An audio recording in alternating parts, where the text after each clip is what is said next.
Mas a palavra de Deus, ela é abundante, né? Ela é abundante em todos os aspectos. Diz que é como uma espada. Uma espada faz um estrago geral, mas também vai lá nas medulas e nas juntas e ligamentos, na medula, lá dentro das coisinhas mais profundas do nosso ser. E sempre tem alguma coisinha, né? Mesmo que a gente ministre os mesmos pontos, nos mesmos slides, sempre Deus vai acrescentar alguma coisa a mais, porque a palavra de Deus é rica. Aleluia. O nosso Deus, Ele é rico em graça e misericórdia. Aleluia. E eu nem sabia, assim, diretamente qual seria o nosso tema aqui, mas o Senhor me fez começar a ler um livro do amado irmão chamado irmão André, um irmão que eu conheço pessoalmente, da Missão Portas Abertas, em que ele aborda, até o ponto que eu já li, com muita profundidade, a vontade de Deus. E ele medita nesse livro sobre pontos da vontade de Deus e alguma coisa a mais que o Espírito Santo foi colocando dentro do meu coração. Então eu queria dar o crédito do meu amado irmão André, no seu livro, E Deus Mudou de Ideia, é o nome do livro. Um livro muito precioso, que fala como a oração muda as coisas no mundo e fala sobre a vontade de Deus para as nossas vidas. E algumas dessas meditações foram tiradas desse livro que fala sobre a vontade de Deus. Então, coloquei no meu coração ontem, conversando com o Ion, com o Dani, com os outros irmãos, veio ao meu coração esse desejo de estar meditando com os irmãos aqui hoje e amanhã, um pouquinho sobre a vontade específica de Deus. Tem a vontade global do Senhor para este mundo, né? Para o universo, tudo que Deus criou está dentro da sua vontade. Glória a Deus, aleluia. Mas tem coisinhas específicas que Ele direciona para a nossa vida, para o nosso dia a dia, para a nossa maneira de andar, nossa maneira de ser, como nós nos portamos nesse mundo, em todas as coisas, deve ser direcionado pela vontade de Deus. Amém, amados? Os irmãos concordam? Aleluia, que Deus tem a vontade específica dele para a vida de cada um de nós. Deus tem um plano. Salmo 139 diz que cada um de nós, todos os nossos dias foram escritos por Deus. Aleluia, dia após dia foram direcionados, planejados e sonhados pelo Senhor. E que as coisas nas nossas vidas, elas não acontecem assim em vão.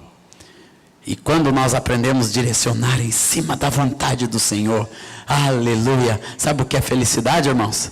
É andar na vontade de Deus, é descobrir a boa, agradável e perfeita vontade de Deus, é ser feliz. Se alguém aqui almeja ser feliz, quantos discípulos aqui querem ser felizes? Deus quer que você seja feliz. Salmo 128 diz: bem-aventurado aquele que teme ao Senhor e anda nos seus caminhos, aleluia, feliz serás. Às vezes a gente tira, falando sobre o propósito de Deus, né? Que Deus quer, dentro da sua vontade, que todo homem, que você seja feliz, uma pessoa realizada, uma pessoa, aleluia, alegre, que marcha como um vitorioso, como um vencedor, com alegria neste mundo. Deus quer que nós sejamos assim, dentro do seu plano e do seu propósito. Quantos creem que no propósito de Deus está isso? Está isso para as nossas vidas. A palavra nos ensina a nós vivermos debaixo das mãos de Deus uma vida plena, uma vida completa, como nós vamos ver hoje. Aleluia. Jesus, primeiro aspecto, Jesus foi 100% comprometido com a vontade de Deus. Quantos creem? Jesus foi. Você olha lá, Jesus fala em Mateus 6,10, quando ele ora ao Pai, ensina a orar, ele diz: seja feita a tua vontade, assim na terra como no céu. Seja feita a tua vontade, Senhor, na terra como no céu. O desejo mais profundo de Cristo Jesus, amado, no seu coração, era fazer a vontade do Pai. Em outro texto, em João 4,34, ele diz: minha comida e minha bebida consiste em fazer a vontade daquele que me enviou. No coração de Jesus só tinha este desejo: fazer a vontade de Deus, realizar neste mundo a vontade de Deus. realizar a vontade do Pai. Porque Jesus sabia aquilo que Paulo escreveu em Romanos 12:2, que a vontade do Pai, ela é boa, ela é agradável e o que mais, irmãos? Ela é perfeita. Diga ao seu irmão, a vontade de Deus para a tua vida é boa, agradável e perfeita. Ela é boa, agradável e perfeita. Não tenha medo da vontade de Deus. Viu, irmãos? Não tenham medo da vontade de Deus. Ela é boa, ela é agradável, ela é perfeita. Boa fala da essência de Deus. A bondade, ela é a essência que vem de Deus, é o fruto do Espírito. Aleluia, que vem do coração de Deus. Quando o Senhor foi revelar a sua glória para Moisés em Êxodo 33, ele falou da sua bondade. Ele disse, deixa eu me revelar. E revelou a Moisés toda a sua bondade, o seu coração. É aquilo que Deus é, faz parte do amor de Deus, a sua bondade. Por isso que a vontade de Deus é boa. É boa para cada um de nós. É boa para a sua casa. Não vai dar nada errado se você direcionar a sua vida. Ela vai ser agradável. Ah, mas a vontade de Deus, esse negócio de vontade de Deus não é agradável. Ela vai ser agradável. É um engano pensar que a vontade de Deus e a ideia religiosa que se tem é que a vontade do homem, a vontade do mundo, ela é agradável. Engano, irmãos. As coisas que o mundo está direcionando para a sociedade, para as pessoas, para a humanidade, elas podem parecer agradáveis, mas elas levam à perdição. Tudo que a propaganda fala, que diz que é agradável, não é agradável coisa nenhuma. Cigarro, Coca-Cola e seja lá o que mais, não é agradável. Começa com um pequeno prazer, mas termina em morte, termina em gastrite, termina em não sei o que mais, em gordura, em abundância, e assim por diante, tudo que diz. Até picanha maturada. Viu, John? Aquela gordurinha costa da picanha que cheira tão bem. Parece que é agradável, mas não é. A vontade de Deus é agradável. Ela é agradável. Aleluia. O Salmo 19 diz, Senhor, tuas palavras são mais doces do que o mel e o destilar dos favos. Aleluia! Quer algo mais agradável? Quantos já chuparam um favinho de mel? Eu já. Um dia estava um cara passando com um favo inteiro pingando mel. Eu disse, ô moço, deixa eu provar esse mel. Ele disse, é para vender. Eu disse, eu compro. E eu comprei um favo de mel inteiro e pus dentro de um vidro e levei para casa. Mas que delícia, pegar um favo de mel. Mas a palavra do Senhor e a vontade de Deus é mais agradável do que favo de mel. Mais agradável na cultura judaica, irmãos, tem uma das coisas que o judeu faz com o seu filho antes do mitzvah. Ele vai ensinando a palavra de Deus, vários pontos da lei. E cada ponto da lei que ele ensina para o seu filho é na frente de um vidro de mel. E ele, quando termina de ensinar aquilo para o filho, ele molha o dedo no mel, passa na sua boca e passa na boca do filho. E diz, o Salmo 19, a palavra do Senhor é mais doce do que o mel e o destilar dos favos. No dia seguinte ensina um outro ponto e faz a mesma coisa. É mais agradável. Viu, Aurora? A palavra de Deus é mais agradável para a tua boquinha do que o McDonald's.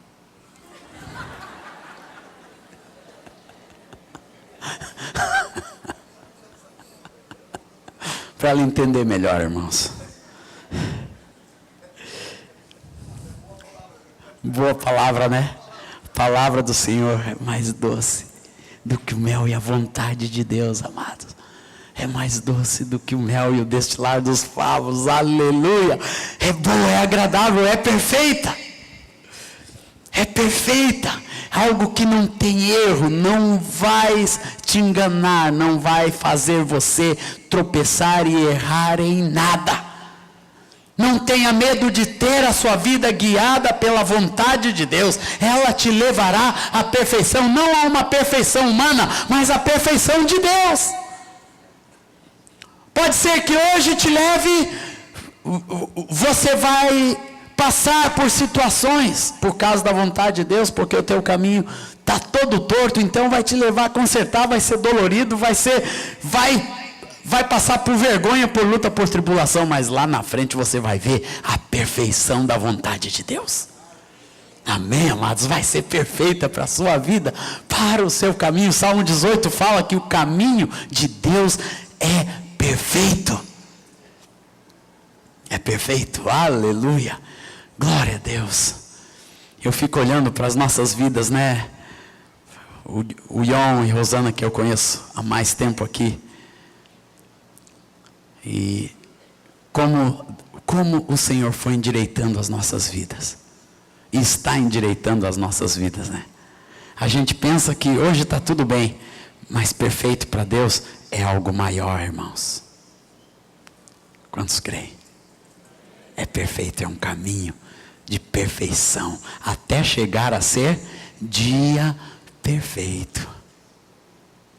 Dia perfeito em todas as coisas. Deus quer nos levar debaixo da sua vontade, aquilo que para Ele é o perfeito, a semelhança do Senhor Jesus em todas as coisas, nos mínimos detalhes da nossa vida, do nosso caminhar, na nossa vida como discípulos, como discipuladores, como marido, como pai, como esposa, como pastores, como líderes da igreja. Deus ainda tem algo melhor para nos levar.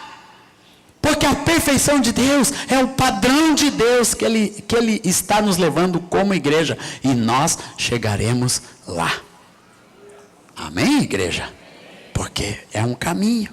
Por isso a palavra diz, os do caminho.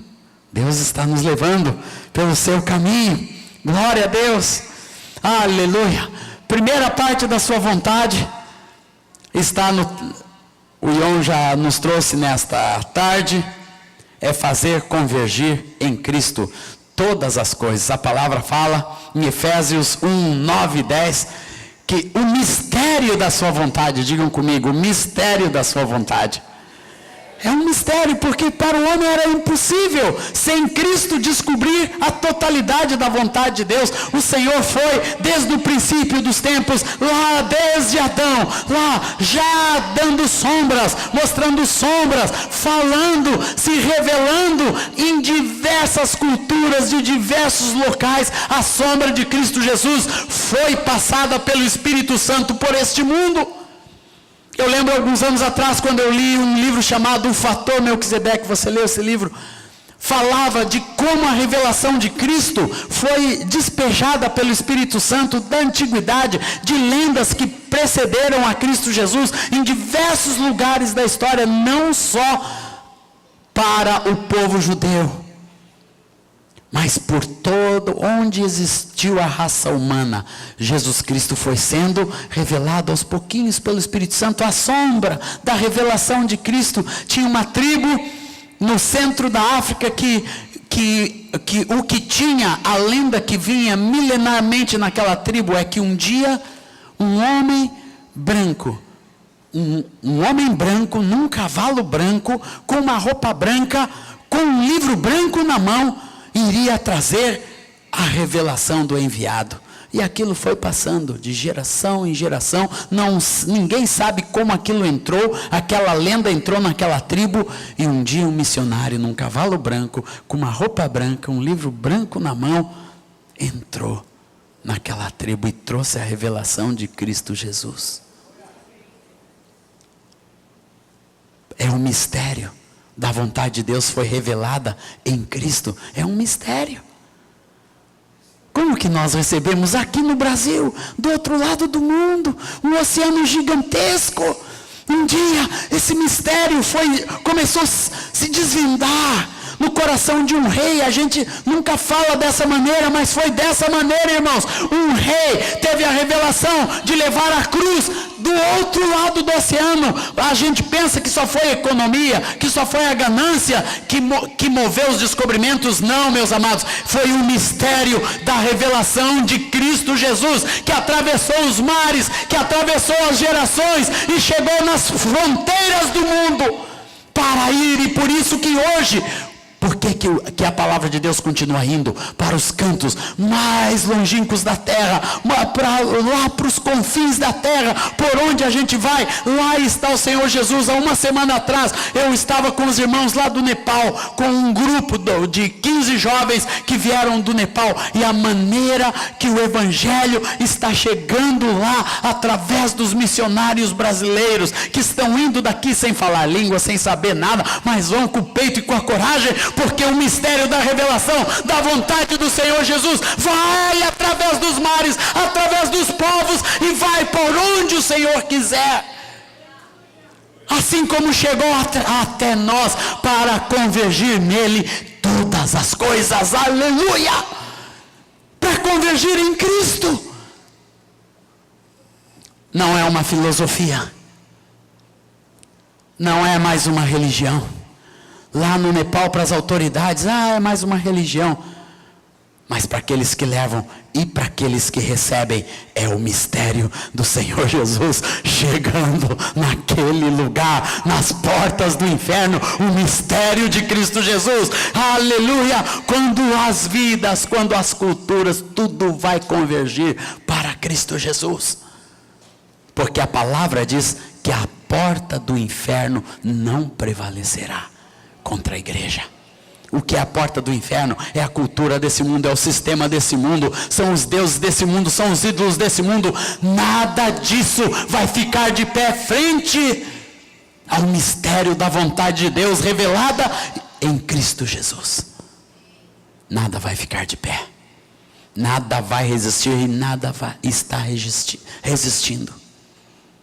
Então, qualquer oposição do diabo nesse mundo vai cair frente ao mistério da revelação da vontade de Deus em Cristo Jesus. Aleluia!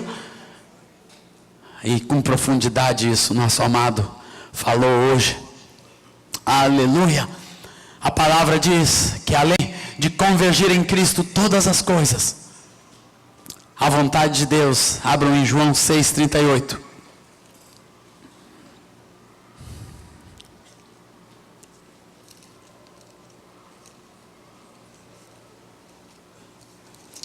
O que diz lá, irmãos? Agora precisa do óculos. Quando o troço fica pequeno aqui. Porque eu desci do céu, não para fazer a minha própria vontade, e sim a vontade daquele que me enviou. Para onde Jesus aponta, irmãos? Para a vontade do Pai. O mundo, a igreja e todas as coisas convergem em Cristo. Mas quando nós trombamos em Cristo, quando somos inseridos em Cristo, Cristo Jesus aponta para a vontade do Pai, para o que está lá no centro do coração de Deus. Aleluia! Porque eu desci do céu não para fazer a minha própria vontade, sim a vontade daquele que me enviou. E a vontade de quem me enviou é esta: que nenhum eu perca de todos os que me deste. Pelo contrário, eu o ressuscitarei no último dia. De fato, a vontade do meu Pai é que todo homem que vir o Filho e nele crer, tenha a vida eterna, e eu o ressuscitarei no último dia. Amém. Qual é a vontade de Deus, irmãos? Hein, igreja amada? Que ninguém dos que vão a Cristo Jesus. Por isso Jesus disse: todo o que vem a mim, de modo nenhum o lançarei fora. Porque Deus amou o mundo de tal maneira que deu o seu Filho unigênito para todo aquele que nele crê, não pereça, mas tenha a vida eterna.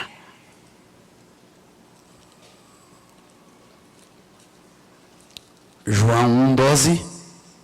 Mas a todos quantos o receberam, deu-lhes o poder de serem feitos filhos de Deus, a saber, os que creem no seu nome, os quais não nasceram do sangue, nem da vontade da carne, nem da vontade do homem, mas de Deus. Aleluia. A vontade do Senhor, que ninguém se perca, quem vem ao Filho e ver o Filho e nele crê, todo aquele que nele crê não perece. Toda a obra da cruz, meus irmãos, é para fazer cumprir a vontade do Pai de resgate, de salvação. Eu fui resgatado. Onde estão os resgatados? Dá um glória a Deus, irmão. Glorifica a Deus. Aleluia, pela vontade de Deus para a tua vida. Glória a Deus. A salvação não é uma migalha, não. Salvação está no centro do coração de Deus, porque Deus amou a toda raça humana através do seu Filho, que Ele mandou o seu Filho, enviou o seu Filho, por amor, meus amados. Segundo Timóteo 2, 3 e 4, fala um pouquinho mais.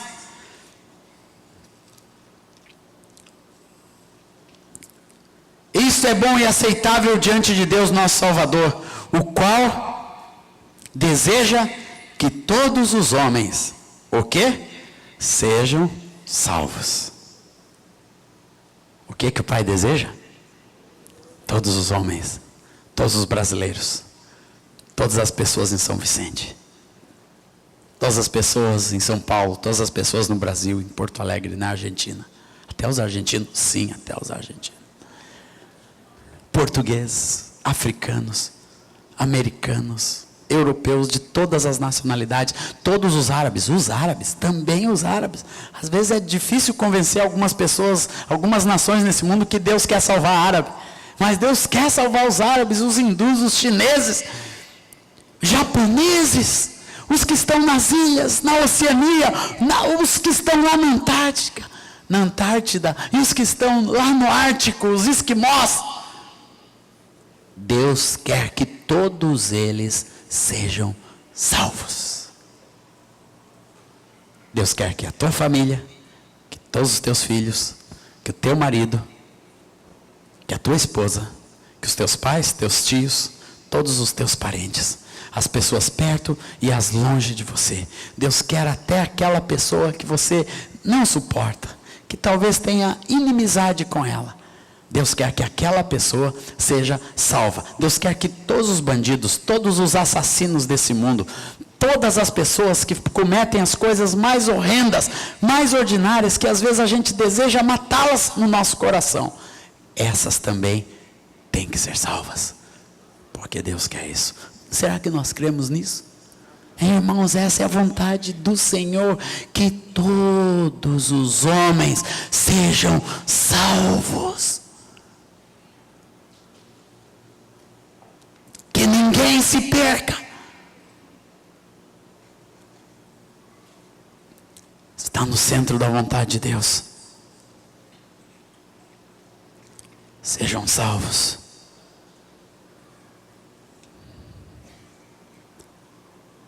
Centro da vontade de Deus. Para a igreja, que nós participemos desta obra. Nós falamos muito do propósito de Deus em ser semelhante a Jesus. Esta é uma parte do propósito de Deus. Mas como Ion falou, fala de muitos filhos. Esta é outra parte forte, radicalmente forte do propósito de Deus. Que é a salvação da humanidade. Que ela tem base em todos os parâmetros que possamos entender. Na sua casa, na sua vizinhança, na sua cidade, no seu estado, na Baixada, na nação, no nosso continente americano e até os confins da terra, lá já no início. O evangelho era para ser pregado aonde? O poder de Deus para a igreja era para pregar onde? Jerusalém, Judeia, Samaria e até aonde, irmãos? Faça assim, ó, até os confins da terra, longe. Salvação de vidas. ganhar vidas para Jesus. Verdadeiramente, tudo o que diz respeito ao ganhar vidas verdadeiramente para o reino de Deus, ao evangelizar, ao proclamar, ao escrever livros, a gravar e assim por diante, a toda a ferramenta onde o evangelho do reino pode ser levado, porque a ferramenta que Deus nos deu para esta obra é o evangelho do reino. Mateus 24:14 diz que este evangelho do reino será pregado por todo mundo como testemunho a todas as nações. O que vai no alforje da igreja? O que vai dentro do seu coração, na sua língua, na sua mão, no que você escreve, no que você grava, dentro do seu coração? O que você leva para esta obra da vontade de Deus? O evangelho do reino. Tenho visto muita gente falar do evangelho do reino como uma denominação. Não é uma nova denominação. Viu, irmãos? Não é uma nova denominação. Ah, você é do evangelho do reino? Não. Eu sou de Cristo e prego o evangelho do reino. Ah, você também é dessa turma do evangelho do reino? Eu prego o evangelho do reino, porque não existe outro evangelho. Mas já estão dizendo aí, nominando uma nova denominação. Não é uma nova denominação. O evangelho do reino é o único evangelho, é o poder de Deus para a salvação de todo aquele que nele crê. Chama-se evangelho do reino de Deus. E não existe outro evangelho. Isso Deus coloca na tua e nas minhas mãos, para a realização da sua vontade. É a ferramenta para a concretização da vontade de Deus. Toda a iniciativa de homem, jovem, criança, em promover a salvação de vidas, está no centro da vontade de Deus. Deus está nisso. Diga ao seu irmão, meu irmão, Deus está nisso.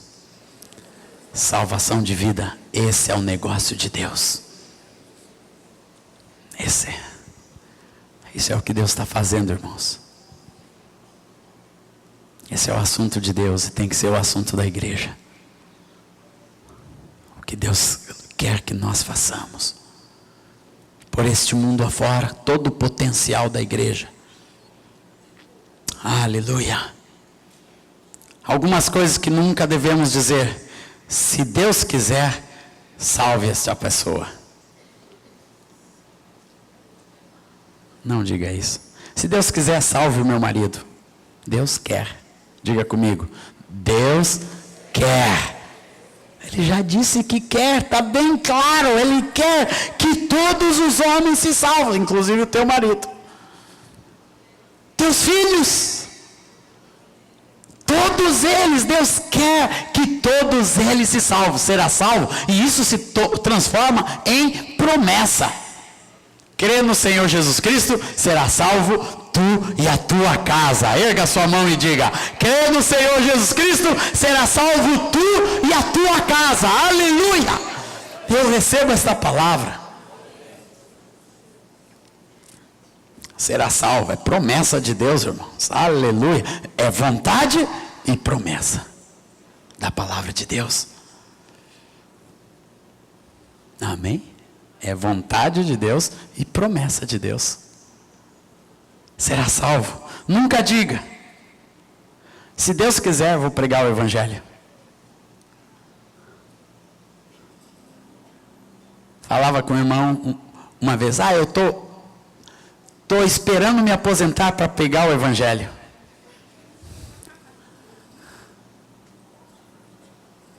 Nunca diga isso. Se Deus quiser. Deus já quer, Deus já te deu ordem. Se Deus quiser, eu vou por todo mundo pregar o evangelho. Deus já disse, irmão, ide por todo mundo. Ide, fazei discípulos de todas as nações. Não estou dizendo que não devamos ter critérios, né? Para alguma coisa mais direcionada. Agora nosso amado Nilson foi para a Noruega. Tem coisas que regem o nosso mover, o nosso tirar. E estava falando com o Reginaldo sobre plantar, tirar uma árvore de onde ela está plantada e plantar num outro lugar. Mesmo no mundo natural, envolve critérios. A pessoa está plantada, enraizada numa localidade. Para ela ir, para dar frutos no outro lugar, ela tem que estar debaixo dos critérios de Deus. Mesmo do mundo natural, cuidar as raízes para ser plantadinha direitinho do outro lado. Quanto mais com uma vida, com uma casa, com uma família. Tem critérios, mas isso é o que Deus quer.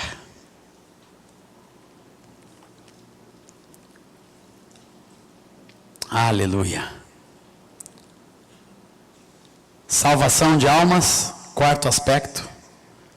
Primeiro é o centro da vontade de Deus. Segundo, o evangelho do reino é a ferramenta. Terceiro, toda a iniciativa para promover a salvação de vidas está no centro da vontade de Deus. E quarto, a salvação de almas é a única coisa que se faz na terra que produz festa e alegria no céu.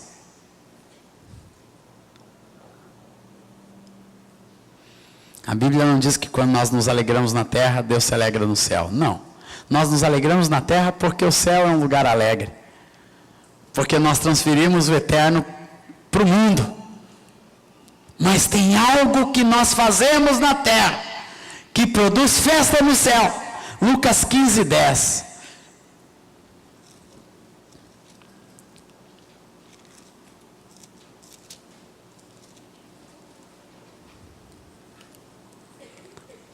Eu vos afirmo que de igual modo há júbilo diante dos anjos de Deus por o quê, irmãos?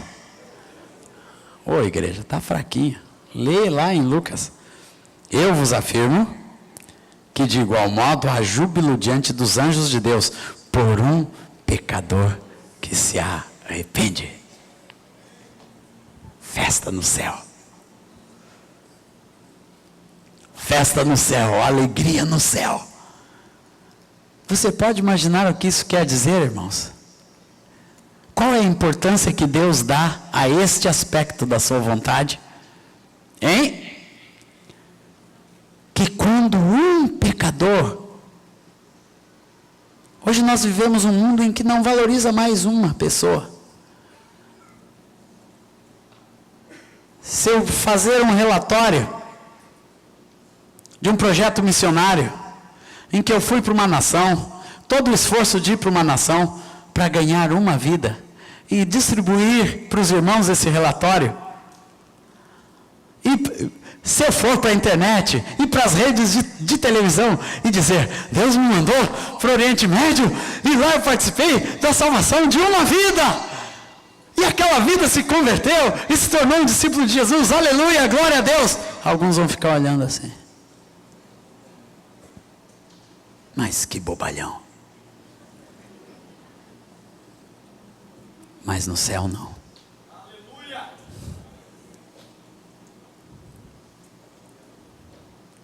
No céu é diferente.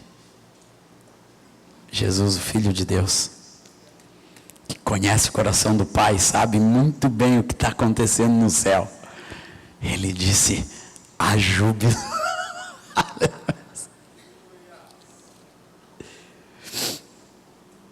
Há júbilo diante dos anjos de Deus por um pecadorzinho. Sabe o que quer dizer, amado? Que quando você foi transformado, você já promoveu grande alegria no céu, aleluia! Quando eu fui salvo, teve alegria no céu. Dia 14 de agosto de 1974, o Ion estava lá e nem sabia. Porque ele e os irmãos dele, junto com o conjunto Godfrieds, cantaram no dia que eu me converti. Eles não sabiam que eu era de um outro conjuntinho lá da igreja metodista, os metodistinhos lá.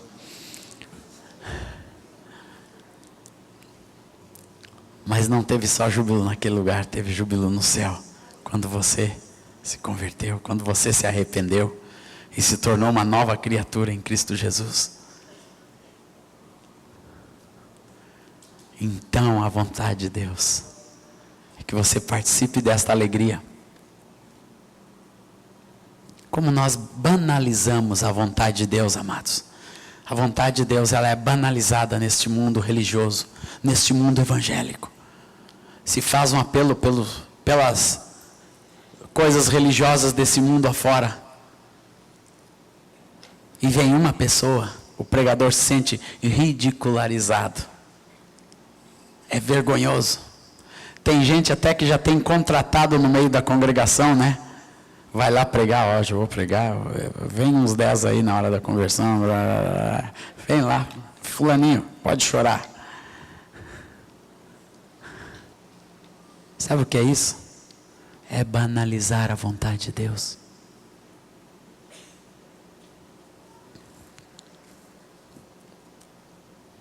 Uma vez eu fiquei sabendo,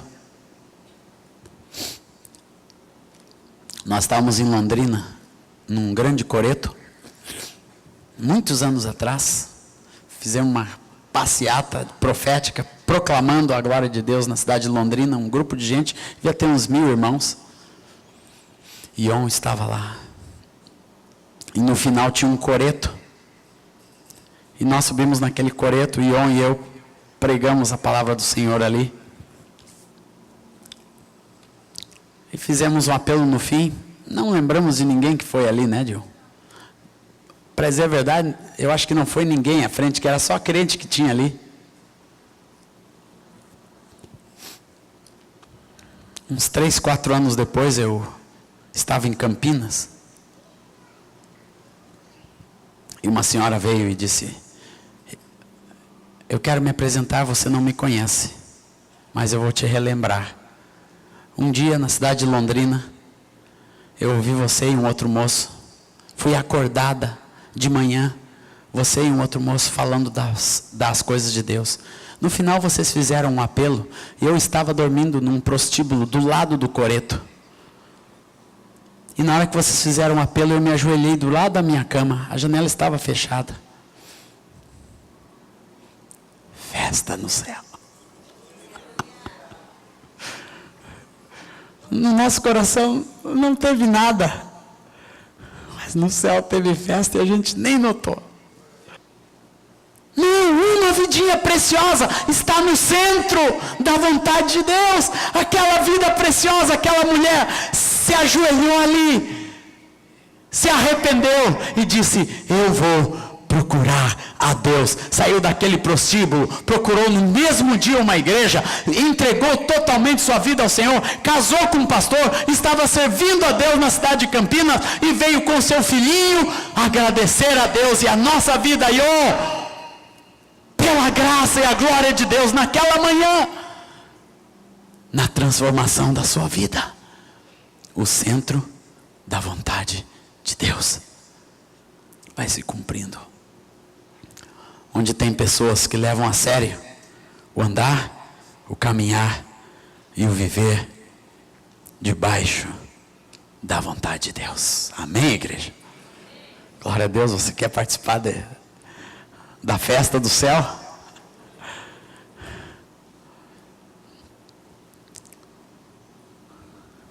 Quando alguém se arrepende, tem que ter festa no nosso meio. Deus quer restaurar isso, amados. Acho que tem que ser dia do batismo, em que a pessoa desce as águas. Acho que nós deveríamos celebrar de outra maneira. Acho que a igreja deveria entrar junto no que está acontecendo no céu. Eu acho que o rock do vovô tem que rolar no batismo. Celebração, júbilo, festa. Temos que ter cânticos de alegria abundante, de grande júbilo, quando um pecador se arrepende, de grande celebração. Amém.